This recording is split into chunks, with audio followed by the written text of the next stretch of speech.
हाँ जी सिया जी, तो हम आज करने जा रहे हैं अपने हॉट्स क्वेश्चन। फर्स्ट हो गया।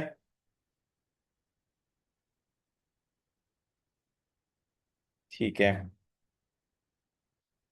सेकंड। और ये थर्ड।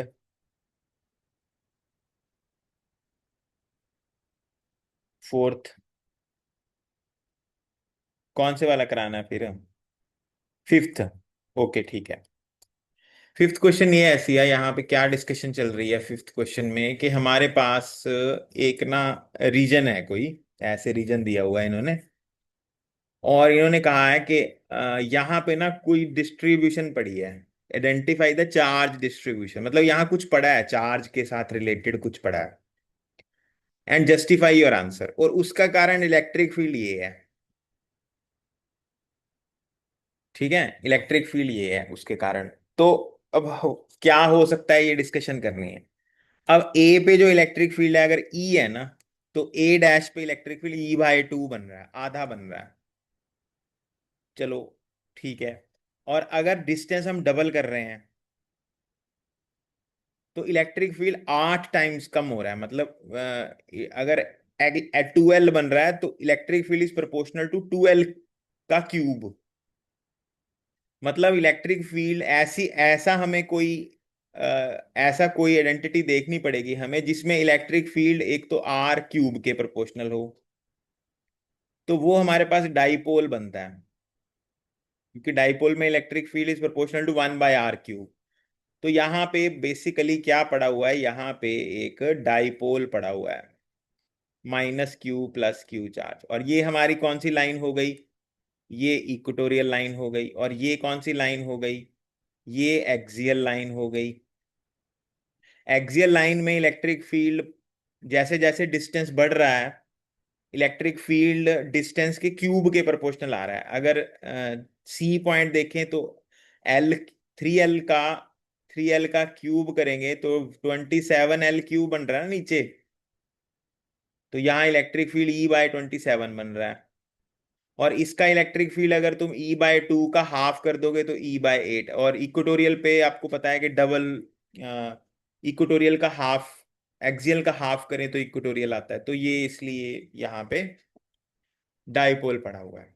ठीक है, आगे चलते हैं। सेवंथ क्वेश्चन हो गया, सेवंथ क्वेश्चन। सेवंथ क्वेश्चन बड़ा अच्छा सवाल है। ये क्वेश्चन है क्या, इसको समझ।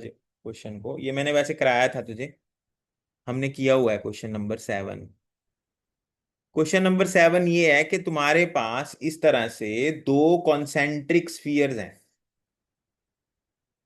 एक का रेडियस हमारे पास है r, और बड़े का रेडियस है R। और इन दोनों पे चार्ज है ना, जो डिस्ट्रीब्यूट हो रखा है चार्ज Q। मतलब अगर इस पे चार्ज मैं Q1 ले लेता हूं, इस पे Q2 ले लेता हूं, तो Q1 + Q2 इज Q। देखो क्वेश्चन को अगर तू रीड करेगी, ए charge Q is distributed over two concentric hollow spherical shell of radius r and R। ये बताया हुआ है R is greater than such that the surface charge densities are equal. चलो वो सरफेस चार्ज डेंसिटी की तो बात अलग है। ठीक है। Find the potential at the common centre. Common centre पे पोटेंशियल पता करना है। कॉमन सेंटर मतलब जो इनर इसके अंदर पड़ा हुआ है, मतलब छोटे वाले पे पोटेंशियल पता करना है। तो पोटेंशियल बेसिकली क्या होगा, 1/4πε0 Q1/R प्लस 1/4πε0 Q2/R। ठीक है, पता लग गया। और इक्वल क्या दिया हुआ है, चार्ज डेंसिटीज इक्वल दी हुई हैं हमें। तो चार्ज डेंसिटी फर्स्ट की और चार्ज डेंसिटी सेकंड की इक्वल है। मतलब Q/4πR1² is equal to Q2/4πR2² के इक्वल आ जाएगी। मतलब R1 इज r और R2 इज R। ये मैं यहाँ चेंज कर देता हूँ। यहाँ r का स्क्वायर है, यहाँ R का स्क्वायर है। ये चीज हमें इक्वल दी हुई है यहाँ पे। ठीक है जी। अब यहां से आपके पास रेशो आ जाएगी Q1 ओवर Q2 की जो रेशो आ गई वो small r square over capital r square आ गई। अब मैंने तेरे को बताया था कि अगर हमें रेशो पता हो और सम पता हो तो हम क्या करते हैं, कौन सा स्टेप यूज करते हैं, या डिफरेंस पता हो, सम पता हो और रेशो पता हो तो दोनों तरफ क्या करेंगे, Q1/Q2 +1, R square over are square +1। अब यहां बन जाएगा Q1 + Q2 over Q2 is equal to are square plus are square over are square. Q1 + Q2 की वैल्यू कैपिटल Q दी हुई है, capital Q/Q2 is equal to are square plus are square over are square. तो Q2 आ गया तेरे पास r square into q over small are square plus capital r square. ये तेरे पास Q2 आ गया बेटा। Q1 इससे उल्टा बनेगा। Q1 क्या बनेगा, Q1 की वैल्यू आएगी Q1 will be equal to small are square into capital Q over are square plus are square. इसी सिमिट्री से Q1 निकल जाएगा। Q1 Q2 निकल गया। अब पोटेंशियल हमने निकाल ही रखा है यहाँ पे, ये बस वैल्यू पुट करके कॉमन निकाल के आंसर आ जाएगा। Q1 Q2 की वैल्यू पुट कर कॉमन निकाल ले, बाकी चीजें सारी आंसर आ जाएगा। ये यहीं पे यही किया हुआ है। ये देखो Q1 Q2 की वैल्यू पुट की, जोड़ दिया, कॉमन निकाल के सॉल्व करके आंसर आ गया हमारे पास। ठीक है। ये बहुत अच्छा क्वेश्चन है और पुराने टाइम में आईआईटी में आया हुआ है, ये काफी देर पहले। One of the very good question है ये। आगे चलते हैं। बस अच्छा, आगे और भी है, ठीक है। फिर आ गया था तूने ये वाला क्वेश्चन, नाइन्थ क्वेश्चन पूछा था आई थिंक, है ना। नाइन्थ क्वेश्चन पूछा था। नाइन्थ क्वेश्चन में क्या, बहुत आसान क्वेश्चन है ये, वेरी सिंपल क्वेश्चन, कुछ नहीं है इसमें। हमारे पास तीन कॉन्सेंट्रिक स्फीयर्स हैं और हमें A B C पे पोटेंशियल पता करना है। उन्होंने चार्ज नहीं दिया, उन्होंने चार्ज डेंसिटीज दे रखी हैं। छोटे वाले पे चार्ज डेंसिटी है सिग्मा, उससे बड़े वाले पे चार्ज डेंसिटी है -सिग्मा, सबसे बड़े वाले पे चार्ज डेंसिटी +सिग्मा। ठीक है, चार्ज डेंसिटीज दी हुई हैं हमें। तो क्या दिया हुआ है यहाँ पे वो भी डिस्कस कर लेते हैं, छोटा सा ही है क्वेश्चन, ये ज्यादा बड़ा क्वेश्चन नहीं है। हमारे पास तीन स्फीयर्स हैं, एक स्फीयर है, फिर उसके ऊपर दूसरा स्फीयर है, फिर उसके ऊपर तीसरा स्फीयर है। तीन स्फीयर है। इस पे चार्ज डेंसिटी सिग्मा है, इस पे -सिग्मा है, इस पे +सिग्मा है। इसका रेडियस A है, इसका रेडियस B है और इसका रेडियस क्या है, C है। ठीक है जी। अब किस पे पोटेंशियल पता करूं, फर्स्ट वाले पे पता करूं, सेकंड पे पता करूं कि थर्ड पे पता करूं। पहले चार्ज निकाल लेते हैं हम। Charge on first will be equal to, देखो चार्ज अपॉन एरिया सिग्मा होता है, तो सिग्मा इंटू 4πr² करेगी तो चार्ज आ जाएगा। अब पहले का रेडियस कितना है, A है, तो 4πa² पहले पे चार्ज आ गया। दूसरे पे चार्ज क्या आएगा, -सिग्मा इंटू 4πb² दूसरे पे चार्ज आ जाएगा। और तीसरे पे चार्ज क्या आएगा, +सिग्मा इंटू 4πc² चार्ज आ जाएगा तीसरे पे। हाँ जी बताओ, सही है। अब अब हमें किस पे पोटेंशियल पता करना है, मान लो पोटेंशियल फर्स्ट पे पता करना है, तो जो बाहर है उनको सीधा बाहर ही रखना है, जो मेन है उस पे पोटेंशियल निकाल के बाकियों को बाहर रखना है। मतलब फर्स्ट वाले पे पोटेंशियल होगा Q1/A + KQ2/B + KQ3/C। मतलब जो इस पे अगर चार्ज मैं Q1 कह देता हूं, इस पे चार्ज Q2 कह देता हूं, इस पे चार्ज Q3 कह देता हूं, तो जो बाहर है उनका वैसे बाहर का पोटेंशियल, और जो मेन हमें है उसका पोटेंशियल साथ में चलेगा। मतलब ये मेन वाले का पोटेंशियल हो गया, जो बाहर हैं उनको बाहर ही रखना है। ठीक है। तो अब Q1 Q2 Q3 की वैल्यू पुट कर देगी तो Q1 की वैल्यू क्या है, सिग्मा इंटू 4πa² माइनस के, और Q2 की वैल्यू कितनी है, सिग्मा 4πb² प्लस के सिग्मा 4πc²/C। ठीक है जी। तो पोटेंशियल जो सबसे फर्स्ट वाले का पोटेंशियल है वो आ जाएगा, देखो A से A कट जाना है, B से B कट जाना है, C से C कट जाना है हमारे पास। ठीक है। क्या कॉमन, क्या क्या आ गया हमारे पास कॉमन? सॉरी, क्या क्या कॉमन आ रहा है इसमें से?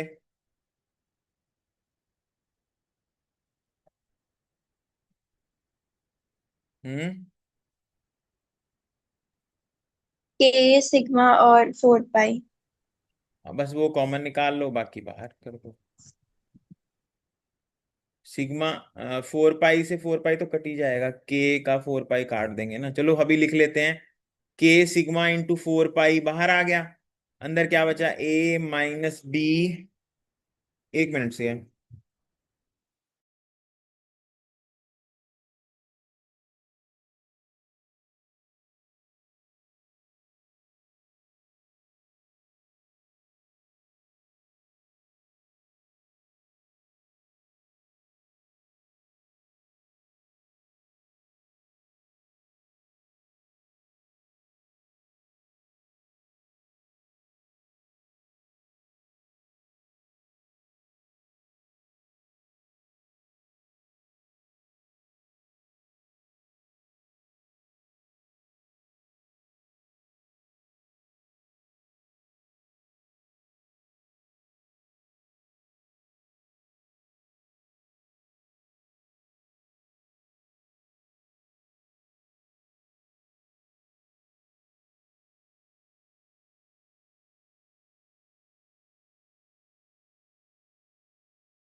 हम्म। अब अब निकालना है हमें पोटेंशियल, किस पे निकालना है? अब हम करेंगे कि हमारे पास ये तो हो गया ना, माइनस बी प्लस सी आ गया हमारे पास, ठीक है ना। और 1/4 पाई एप्सिलॉन नॉट का कट जाएगा वैल्यू। कर ले किसी आप, ये तो हो जाएगा, पहले के ऊपर पोटेंशियल निकल गया। अब निकालना है हमें दूसरे के ऊपर पोटेंशियल। कैसे निकालेंगे दूसरे पे, बताओ? उसमें क्या बताया था मैंने, जब ये वाले पे पोटेंशियल निकालना है, जब ये वाले पे सेकंड वाले पे पोटेंशियल निकालना है, पहले ये चेक करना है कि सेकंड के अंदर कौन है। Q1 है अंदर। तो Q1 को इसके सरफेस पे ले आओ, Q2 के सेकंड वाले के सरफेस पे ले आओ। अब ओवरऑल चार्ज कितना हो जाएगा सरफेस पे? Q1 plus Q2। पहले इस पे पोटेंशियल निकाल दो, और जो बाहर है उसको बाहर ही रहने दो। मतलब सेकंड वाले पे पोटेंशियल होगा V, सेकंड पे पोटेंशियल होगा 1/4 पाई एप्सिलॉन नॉट, मतलब के Q1 plus Q2 over b plus के Q3/C। मतलब जो बाहर है उसको बाहर ही रखा है, ठीक है ना। और जो हमारे पास मेन, जो अगर अंदर है आपके पास चार्ज, तो उसको आपको सरफेस पे ले आना है उसके। ठीक है, तो ये के की वैल्यू मैं ऐसे लिख रहा हूं। तो ये क्या बन जाएगा? V सेकंड पे क्या बन जाएगा? के Q1 प्लस Q2 की वैल्यू कितनी है? 4 पाई। इस पे इसका radius a square into sigma minus 4 pi b square into sigma over b plus के 4 pi c square into sigma over c. सही है। क्योंकि माइनस है ना चार्ज उस पे, तो इसकी वैल्यू कितनी आ जाएगी? V2 की वैल्यू आ जाएगी, के बाहर आ गया, 4 पाई स्क्वायर बाहर आ गया, सिग्मा बाहर आ गया, ये a square over b minus b, क्योंकि बी स्क्वायर ओवर बी करेंगे तो बी रह जाएगा। और साथ में अगर थर्ड वाला भी ले लें साथ में 4 पाई, उसका भी 4 पाई सिग्मा के बाहर निकाल दें तो प्लस सी रह जाएगा साथ में। एक सी से सी कट गया, तो प्लस सी आ गया साथ। ठीक है जी। तो ये पोटेंशियल एट 2 आ गया। अब निकालना है पोटेंशियल एट 3। पोटेंशियल एट 3 में क्या करना है? जो Q1 है और जो Q2 है, दोनों को सरफेस पे ले आओ, बाहर ले आओ, और पोटेंशियल निकाल दो। तो हमारे पास थर्ड का पोटेंशियल क्या रहेगा? ये तो सेकंड का पोटेंशियल था। थर्ड का पोटेंशियल क्या रहेगा? थर्ड का हमारे पास रहेगा V3 will be equal to के, बाहर चार्ज आ गया, Q1 plus Q2 plus Q3 over सी। तो इसकी वैल्यू क्या आ जाएगी? के ओवर सी साथ में आ गया 4 pi a square into sigma minus 4 pi b square into sigma plus 4 pi c square into sigma. ठीक है। तो k into 4 pi square sorry 4 pi sigma बाहर आ गया, अंदर बचेगा A² minus B² over C minus plus C आ जाएगा, क्योंकि C² के नीचे C करेगी तो C आ जाएगा। अब इन्होंने एक और चीज कही है साथ में, इन्होंने ये कहा कि अगर A का और C का पोटेंशियल इक्वल हो जाए, तो यहाँ पे A का पोटेंशियल और C का पोटेंशियल इक्वल कर दिया, इक्वेट कर दिया। हम भी कर देंगे, बस इसको सॉल्व कर लेंगे, A-B से A- B कट जाएगा, ये आ जाएगा साथ। चलो आगे चलते हैं, इसके बाद कौन सा था, ये कर लिया 11th। ये वाला डिस्टेंस क्यों लिया है, यहाँ पे BA डिस्टेंस क्यों लिया है? डिस्टेंस BA इसलिए लिया सिया, दो इक्विपोटेंशियल सरफेस का परपेंडिकुलर डिस्टेंस लेना है बीच में, ठीक है? ध्यान से करना है, रट्टा नहीं मारना, पूछ लेना मेरे को कि कैसे आया। ओके चलो आगे चलो। अच्छा ये तूने पूछा था Q1 Q2 और माइनस Q1 Q2 क्यों आया? ये इसलिए आया है क्योंकि देखो ना, two identical thin metallic plates are given charge Q1 and Q2 respectively, if they are now brought to each other, तो इंडक्शन होगी। इंडक्शन के कारण जो चार्ज डिस्ट्रीब्यूशन होगा, तो क्या करना है, पहले पे चार्ज प्लस दूसरे पे चार्ज डिवाइड बाय 2 करके वही चार्ज पहले को दे देना है, वही दूसरे को दे देना है। पर लगाना क्या है, एक पॉजिटिव आएगा, एक क्या आएगा, नेगेटिव आएगा। एक पॉजिटिव, दूसरी प्लेट हमने कौन सी रखी हुई है, नेगेटिव है, तो वही चार्ज पहले को वही दूसरे को डिवाइड बाय 2 करके इक्वेट कर देना है। ठीक है, इंडक्शन से हुआ है ये दोनों। और इलेक्ट्रिक फील्ड क्या होता है अंदर, σ/2 ε0 होता है ना, सिग्मा की वैल्यू पुट की है इन्होंने, Q1 minus Q2 over A. Q1 minus Q2 over A is the value of sigma.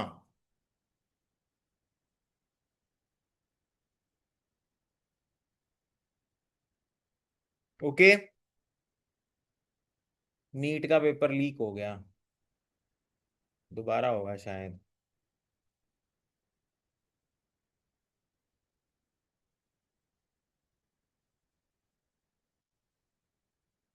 हाँ जी, आगे बताओ जी, आगे कौन सा था? बस इतने ज्यादा, इतने मुश्किल तो अभी आएंगे नहीं तुम्हें। अच्छा ये वाले कर लिए।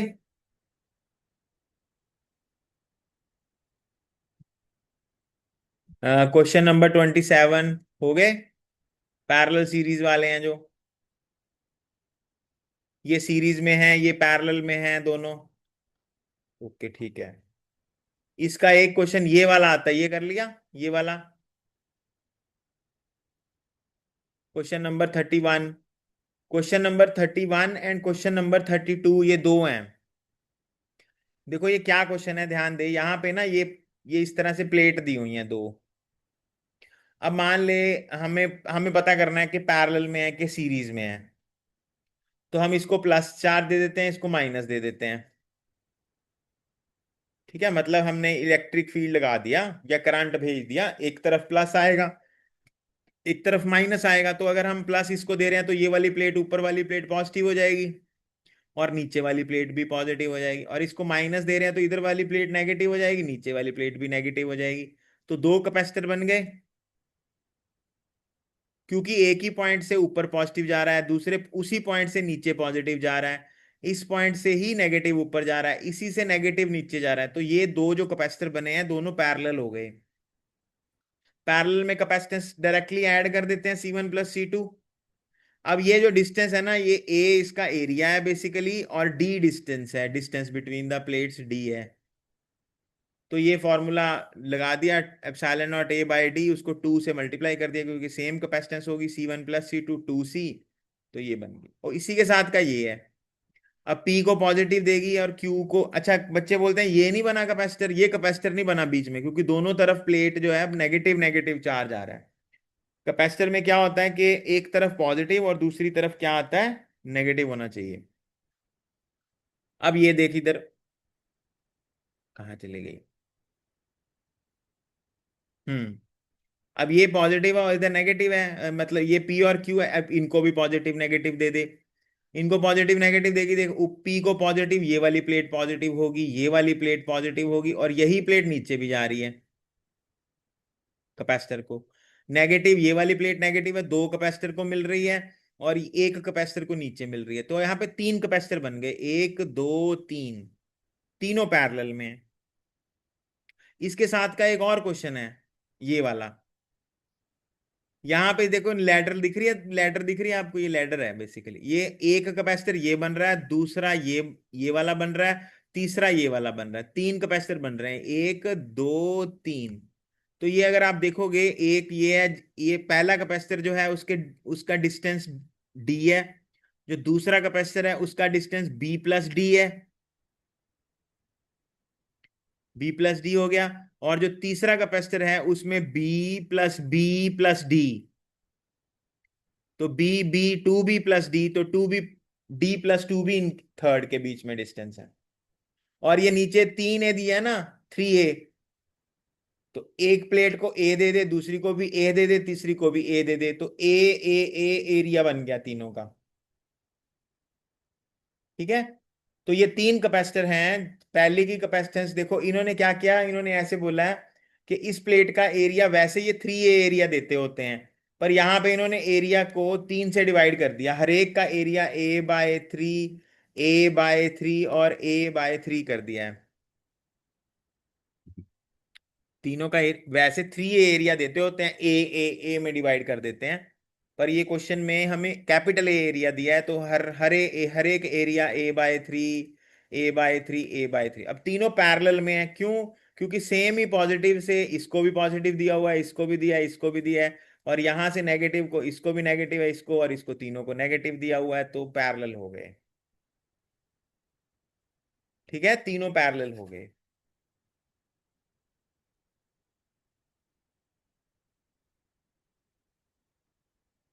बाकी तो ठीक ही है क्वेश्चन, बाकी तो कोई मुश्किल नहीं है। ये देखिए, बड़ा अच्छा क्वेश्चन है यहाँ पे, question number 37। Very good question it is. ये क्वेश्चन क्या है हमारे पास, यहाँ पे एन इलेक्ट्रिक डाइपोल है हमारे पास, is kept first to the left and then to the right of a negatively charged infinite plate sheet. इस ये नेगेटिवली चार्ज्ड शीट है। एक बार डाइपोल आपने इधर रखा है, एक बार डाइपोल आपने इधर रखा है। अगर P2 को देखे तो इलेक्ट्रिक फील्ड इस तरफ आ रहा है, और अगर P1 को देखे तो इलेक्ट्रिक फील्ड इस तरफ जा रहा है, क्योंकि नेगेटिव प्लेट की तो तरफ जाता है ना इलेक्ट्रिक फील्ड। ये बात समझ आई? नेगेटिव प्लेट की तरफ जाता है ना इलेक्ट्रिक फील्ड, दोनों तरफ से इलेक्ट्रिक फील्ड नेगेटिव प्लेट की तरफ आ रहा है, तो P1 के लिए electric field is along the dipole, P2 के लिए electric field is opposite to the dipole. मतलब ये स्टेबल स्टेट हो गई, ये बेसिकली अनस्टेबल इक्विलिब्रियम स्टेट हो गई। वो डाइपोल को थी रोटेट नहीं कराते थे, stable state to unstable, unstable to stable, वो कंसेप्ट यहाँ पे मैंने लगाया है। ठीक है, अब identify each case whether the dipole is in stable और अच्छा यही पूछा हुआ, जस्टिफाई योर आंसर, तो कर दिया जस्टिफाई हमने। ठीक है जी, ये क्वेश्चन आया हुआ है सिया। ओके, तो यहाँ पे आप जस्टिफिकेशन यहाँ पे दी हुई। अब ठीक है, ओके डन। ठीक है, अच्छा करंट इलेक्ट्रिसिटी फिर कब शुरू करें?